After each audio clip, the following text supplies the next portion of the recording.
this a beautiful Easter morning. Amen. He is risen. Amen. Good to see your smiling faces this morning. It's good to be a part of the family of God at 6 o'clock in the morning even. Amen. What a joyful time it is to celebrate the resurrection of our living Lord. Let's start with singing hymn number 302, Christ the Lord is risen today.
Brothers and sisters, as we gather here, we gather with a word of prayer.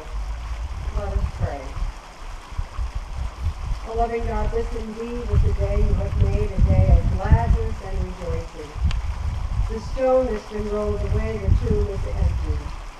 Fear and doubt have been confronted and replaced by hope for life today and everlasting. You cause new life to burst forth with great beauty and fragrance. You adorn creation with splendor and grandeur. You give your people a taste of your righteousness as we worship the risen Christ. In him life is renewed.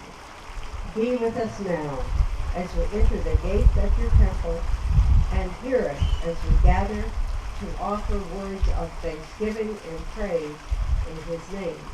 Amen. Amen.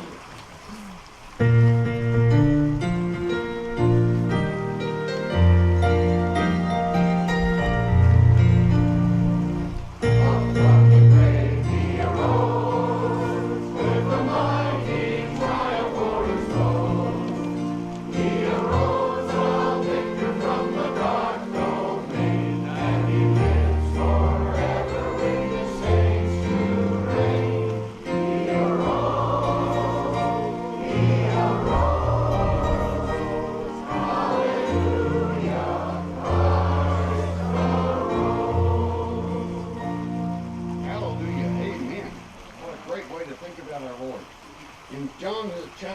20, verses 1 and 2, he writes, "Early on the first day of the week, while it was still dark, Mary Magdalene went to the tomb and saw that the stone had been removed from the entrance. So she came running to Simon Peter and the other disciples, the one Jesus loved, and said, 'They have taken the Lord out of the tomb, and we don't know where they have put him.'" Let's welcome Pastor John. I learned there's something on your alarm clock called AM and PM.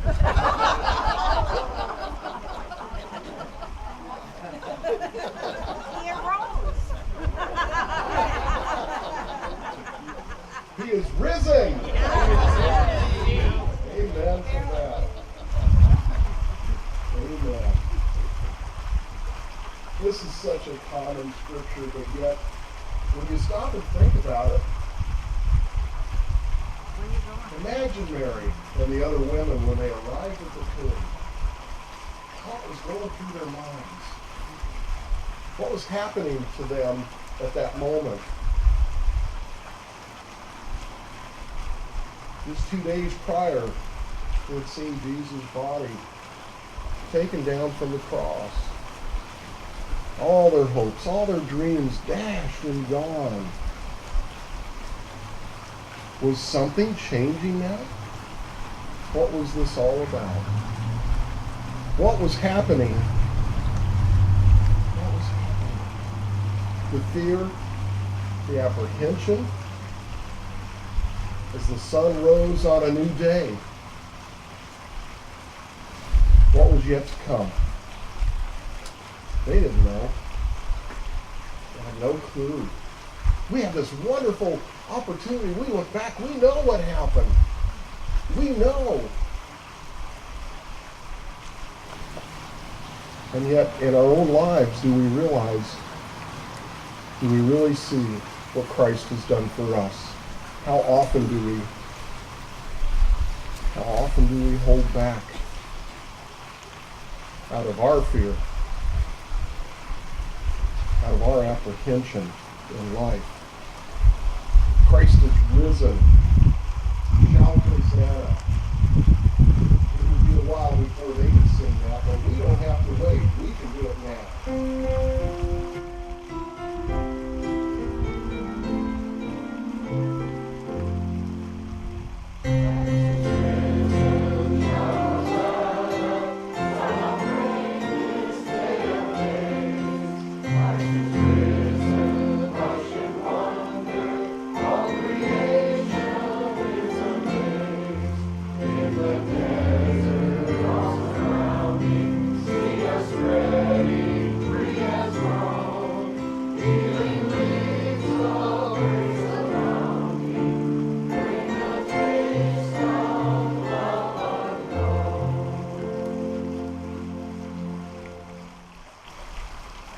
In the next scripture,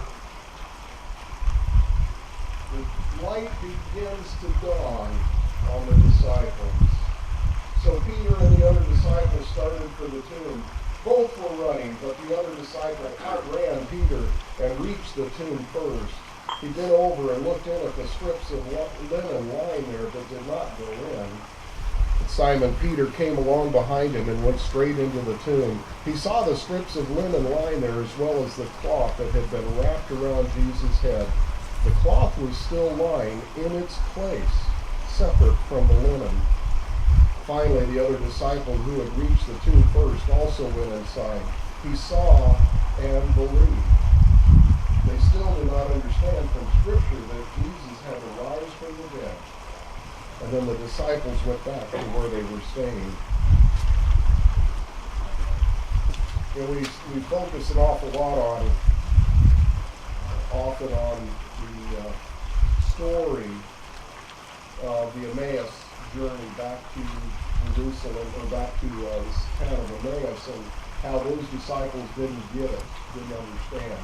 Well, the same thing is happening to Peter and the other disciple. I often wonder if there's a reason that other disciple is not named. I think the writer, as John wrote this, he wanted us to be able to put ourselves into that other disciple's sandals. The wonder of what had happened. It was becoming clear that Jesus' body hadn't been taken. Something else was happening. And it wouldn't be long before they would encounter the risen Jesus, the risen Christ. Have you encountered the risen Christ? I hope you have. I hope you've encountered him. I see the risen Christ in many of you, in the works you do and the way you live your life, in the joy that comes out of you. You see, we don't serve a God who is dead. Our God is alive. Amen. Jesus is alive, sitting at the right hand of God the Father, and he lives in me, and he lives in you. And if he doesn't live in you yet, he can.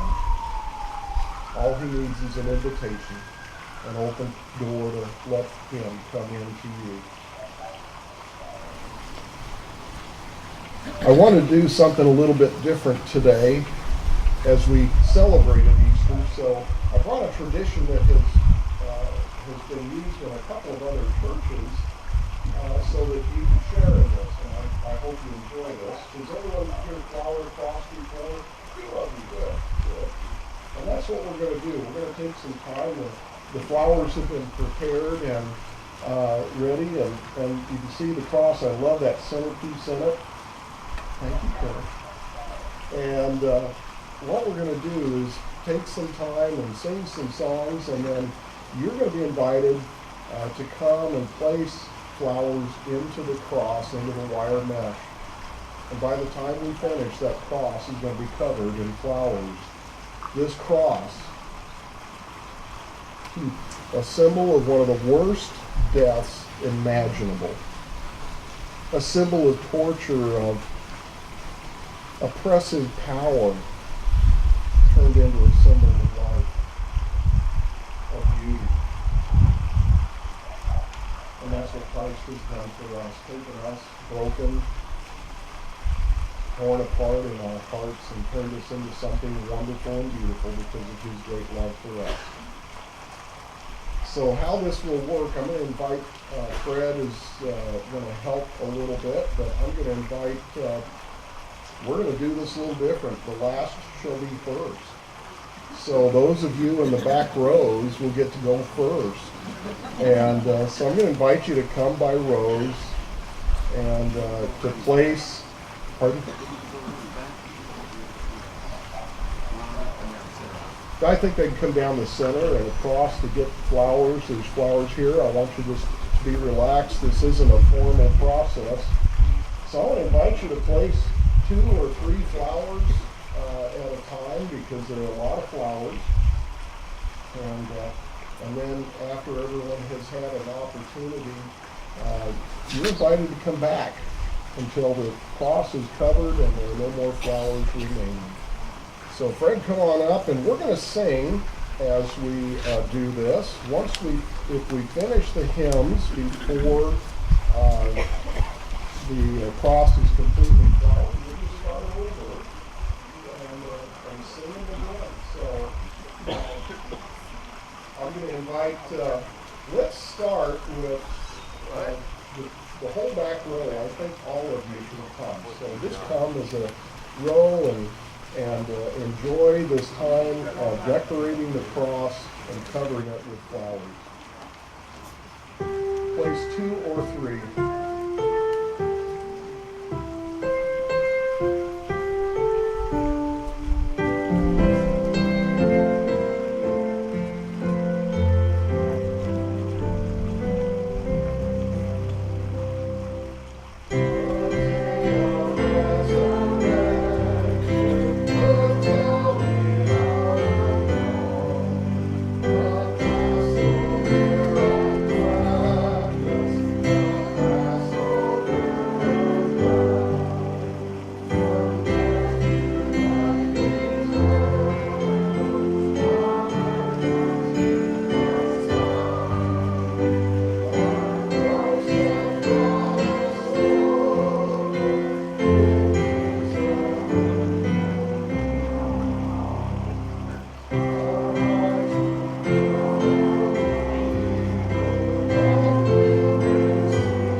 with